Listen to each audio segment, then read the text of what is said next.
बिस्मिल्लाहिर्रहमानिर्रहीम अस्सलाम वालेकुम एवरीवन। उम्मीद है आप सब खैरियत से होंगे।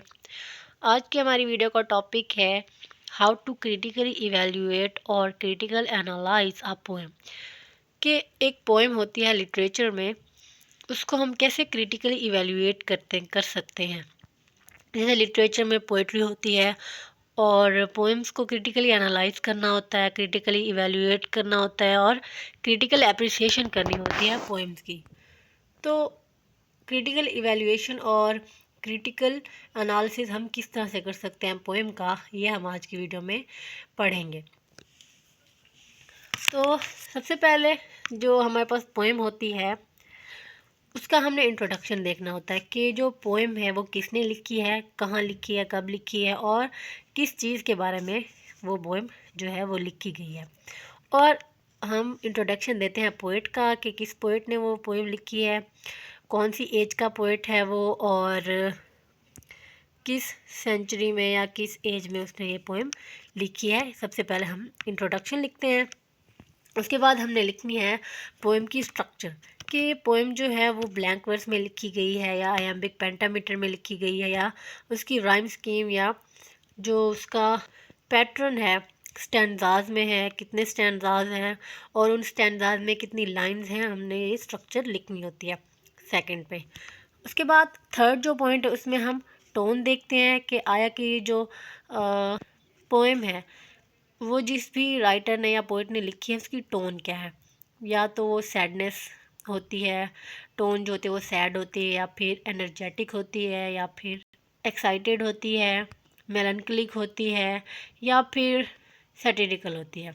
तो हमने टोन के बारे में बताना है कि किस टोन में ये पोएम लिखी गई है। उसके बाद हमने सेटिंग बतानी है कि ये पोएम कब और कहाँ लिखी गई है और पोएम का बैकग्राउंड भी बताना है, ये लिखना है। उसके बाद हमने स्टाइल लिखना है कि पोएम किस स्टाइल में लिखी गई है, नैरेटिव स्टाइल है, डिस्क्रिप्टिव स्टाइल है, उसका पॉइंट ऑफ व्यू क्या है, फर्स्ट पर्सन नैरेटर है, सेकंड पर्सन नैरेटर है या ओमनीसिएंट नैरेटर है, वो हमने लिखना होता है। उसके बाद हमने इम्पोर्टेंट थीम्स लिखनी होती हैं पोएम की, कि ये जो पोएम है इसका सेंट्रल आइडिया क्या है, पोएम थीम्स क्या हैं।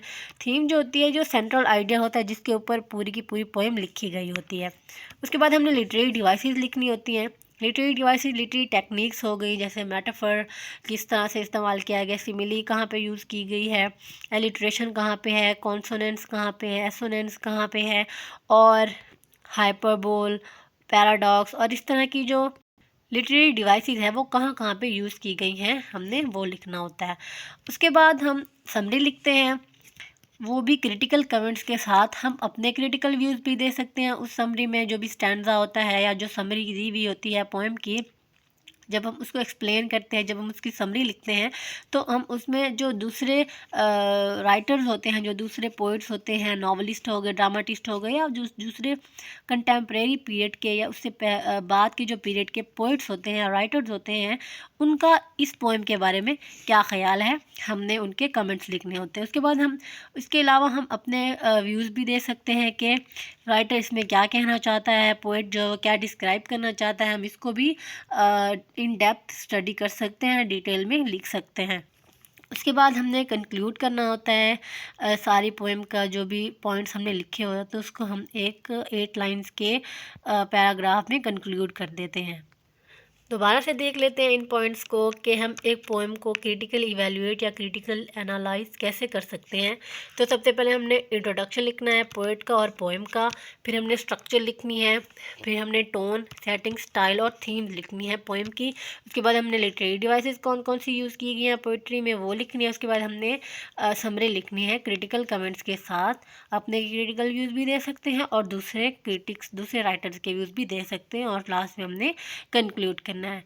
इसकी एक एग्जांपल है मेरे पास, माई लास्ट डचेस एक पोएम है, एक ड्रामेटिक मोनोलॉग है जो कि रॉबर्ट ब्राउनिंग ने लिखा है और मैं इसको एग्जांपल के तौर पे आपको दिखाती हूँ कि हम किस तरह से एक पोएम का क्रिटिकल एनालिसिस कर सकते हैं। तो यहाँ पे मैंने सबसे पहले जो मैंने आपको पॉइंट्स बताए हैं उसमें मैंने इंट्रोडक्शन लिखा है सबसे पहले, जिसमें रॉबर्ट ब्राउनिंग का इंट्रोडक्शन भी आ रहा है और ये देखेंगे पूरा रॉबर्ट ब्राउनिंग का इंट्रोडक्शन है कि वो विक्टोरियन एज के पोएट थे, ग्रेटेस्ट और स्टिमुलेटिंग पोएट थे और ये my last duchess Robert browning ने लिखी है। नेक्स्ट पब्लिकेशन है पोएम की, कि पोएम कब लिखी गई थी। 1842 में लिखी गई थी। उसके बाद मैंने सेटिंग दी है, सेटिंग ड्यूक ऑफ फेरेरा के हाउस में है, सेट की गई है ये पोएम। उसके बाद मैंने स्ट्रक्चर और जॉनरा देखा है, इसका लिखा है जो कि ड्रामेटिक मोनोलॉग में लिखी गई है। और राइम स्कीम इसकी मैंने लिखी है, आयामिक पेंटामीटर में लिखी गई है, और इंडियन राइम कपलेट्स में है इसमें। और इसकी rhyme scheme A B B C C D D E, ये राइम स्कीम है। ये आप पैटर्न को देखते जाए। उसके बाद मैंने थीम्स लिखी है, जैसे जैसे मैंने आपको पॉइंट्स बताए हैं कि हम किस तरह से एक पोएम को क्रिटिकली इवेलुएट कर सकते हैं। फिर मैंने थीम्स लिखी हैं, ये सारी इस पोएम की थीम्स हैं।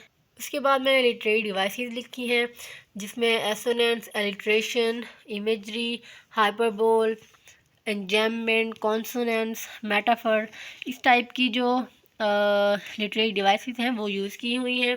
ये पैटर्न इस तरह से आपने फॉलो करना है।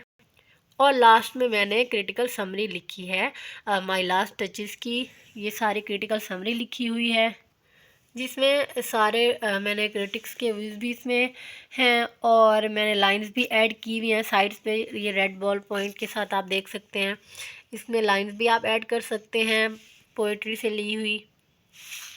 और इसमें लाइंस भी देखें ऐड की हुई, और मैंने पूरा क्रिटिकल एनालिसिस किया हुआ है एक तरह से इस पोएम का, और यहाँ पे एंड किया हुआ है। जैसा कि आपने एग्जांपल देखी, इस तरह से हम किसी भी पोएम को क्रिटिकली इवैल्यूएट कर सकते हैं और क्रिटिकल एनालिसिस कर सकते हैं किसी भी पोएम का लिटरेचर के अंदर। उम्मीद है कि आप लोगों को ये टॉपिक समझ में आ गया होगा। मिलते हैं अगली वीडियो में, तब तक के लिए अपना बहुत सारा ख्याल रखिएगा। अल्लाह हाफिज़।